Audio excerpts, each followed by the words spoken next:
This is a real statement I am about to make. There are plenty of fans right here, right now, who will say the Ruthless Aggression era was better than the Attitude era. And there go the comments. Really, this is down to what period you grew up watching wrestling, because 9 times out of 10, what you see as a kid is what you love the most. That's how stupid child brains work. Given that a lot of folk were enticed in between 2002 and 2008, though, I'm Simon from What Culture. Please hit that subscribe button.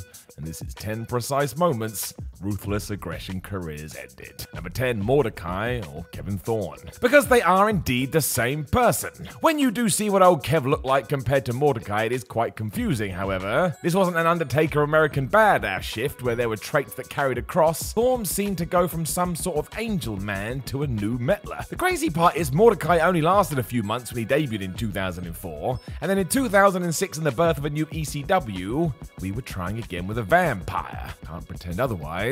That's what it was supposed to be. Shockingly, that failed to get over. Then on the 6th of December 2007, he was randomly back on Extreme Championship Wrestling where he beat Jeff Lewis. No, you're not meant to know who that is. It was clear this was meant to be an attempt at something as Thorne had new hair and new wrestling gear. I think we'd missed the boat. He was off TV after this before being sent down to OVW for some reason. That didn't work either, and he was soon released. Number 9, Shanique. Well, this wasn't cool, was it? Linda Miles, as she was known on Tough Enough, transformed into Shanique after she made her way to the main roster before finding herself at the No Way Out pay-per-view in 2004. There she teamed with the Basham brothers, which makes this even more strange, especially as they were taking on Rikishi and Scotty 2 Hotty. It was a damn handicap match. You'd have to figure that WWE had decided they had no plans for Miles going forward, because not only was she the one pinned here, but Big Keish took his ass and shoved it right in her face. Yep, that was her parting gift.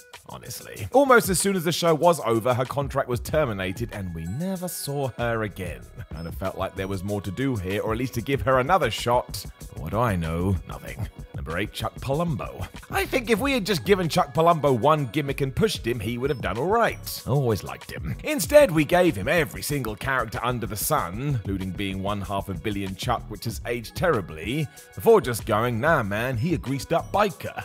Like we had gone back to 1996. Was this persona where his ride, ironically, came to an end because he lost to Matt Hardy on the 13th of June 2008 SmackDown, worked some house matches before he fell away entirely. It was so bizarre because Palumbo had been a mainstay for ages, and in November he was cut. I wouldn't call it a massive surprise because it was obvious he wasn't going to leave his mark in WWE. I think Chucky knew this too. He set up a bunch of business ventures outside the wrestling bubble and segued into those. Smart cookie. Number 7, Lance Cade. So this is a sad story as Lance Cade would pass away a couple of years after this. But on the 6th of October 2008 Raw, the Cowboy found himself intertwined in the Shawn Michaels and Chris Jericho feud. Y2J had hired the big man to beat the crap out of Michaels in a no DQ match. Failed massively. Shawn just smashed him with a chair and fired up on this guy before leaving him laying. The interesting part was this was Cade's last match, and he went out going against the guy who trained him. Like many of this list, he had a few house show appearances afterwards, but when he suffered a seizure on a flight, he was let go. One would assume this was drug related as that was the cause of death in 2010, but still, tragic tale. Hopefully one we can all learn from. Number 6, Jazz. Jazz was ahead of her time, at least from a WWE perspective. A total badass. If she was in the women's division today, she would be the dominant heel champion nobody could touch. And she did get a couple of runs with the title after joining in 2001. By 2004, nothing much was happening. She left. That was probably for the best, all things considered, especially as 2 years later, WWE wanted to bring her back. There was more competition, especially as on the 7th of June, she was put in a match against Mickie James. You know the deal. That went 2 minutes. Jazz lost. Really, this was over before it started because she was released just a few months after this, and that was that. Talk about not knowing what you had. I doubt Jazz was ever going to become the best of all time, but seriously, could have been used so much better than this. Number 5, Snitsky. And remember, none of this was his fault. A truly bizarre performer all around, Snitsky seemed to be everything Vince McMahon wanted in the Ruthless Aggression era. To be fair to the dude, he did everything he asked to the best of his ability. Maybe he was was too agreeable because throughout his tenure, he was presented as somebody who wanted to punt babies, yes, I said that, as well as a guy who had a foot fetish. That stuff got way out of control too. Snitz would walk around just desperate to be near people's feet. His last showing came on the 24th of November 2008 Raw, where amazingly he lost in the Intercontinental title contender tournament to none other than CM Punk. This must have set something off with his head as he asked for his release. He got it and was out by December. I suppose his last big attempt to break through was when he changed his look and shaved his head. Come on now. Once you've gone the toe route, you are done. Number 4, Dawn Marie. WWE did not treat Dawn Marie well at all. She was discarded during her maternity leave, but was able to walk to the ring with Lance Storm at ECW One Night Stand 2005. They had been a pairing back in the day, so it made sense, and Marie watched on as Storm and Chris Jericho went at it. This was just the ultimate nostalgia ride for anyone who had followed their careers. So you can jot this one down as her last live show appearance, but Dawn actually popped up again on the 19th of June episode of Bite This. The problem with that is trying to find that footage is impossible. Maybe I made it up. Either way, it's probably not the best idea to release people when they go away to have a baby. Doesn't seem cool at all. Number 3, Orlando Jordan. The 13th of May 2006 Velocity is where you will find Orlando Jordan going against Gunnar Scott. You may remember him from his Ring of Honor run a few years later, and he would serve as the last opponent for Jordan, who was fired 2 weeks after this. Sheesh. What's really crazy about it is just over a year prior, Orlando was smashing it. It was the 3rd of March 2005 SmackDown where he beat John Cena for the US title, and he held that for 171 days. This wasn't just some fluke, we were giving him a go. He also feuded with the likes of Chris Benoit, but none of that felt real when he lost to Gunnar on what was essentially a B show. It certainly seems like this was a punishment due to poor behavior backstage, but still, when you're watching him you don't know that. Felt like such a fall from grace. Never saw him in WWE again.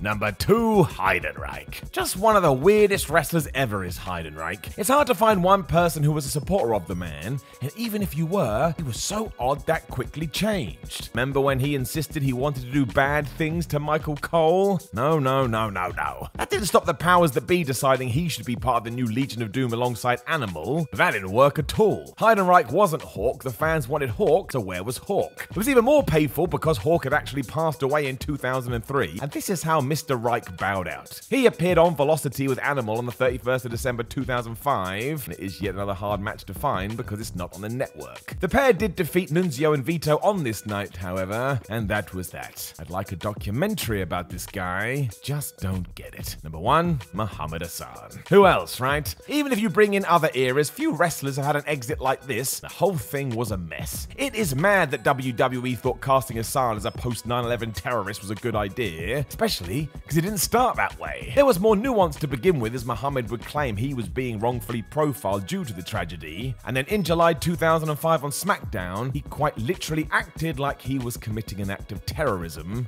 It was appalling. It also coincided with the very real London bombings, which made it even more distasteful, and unsurprisingly, those above WWE said that this persona had to be written off TV ASAP. Can't really argue with that. It meant his last appearance came at the Great American Bash against The Undertaker, when the dead man took Hassan and powerbombed him through the stage to the floor below. This was played up like he was dead, never saw him again. Mark Capani was sent back to developmental, but the poor man never stood a chance. How do you get past this? The answer is you don't. He was released. The end. Know of any other moments Ruthless aggression careers ended? Make sure you let us know in the comments below, and don't forget to like the video, share the video, subscribe. Then head over to whatculture.com where you could read articles like this with your eyes, or just touch your computer screen if you're weird. Make sure you follow us on social media at Simon316 or at WhatCultureWWE. We do have a lot of videos. One of them is screaming your name. My name is Simon Miller from What Culture. Thank you very much for listening to me as always. And if you look outside your window now, hello, there I am. It's not true. It's also probably illegal.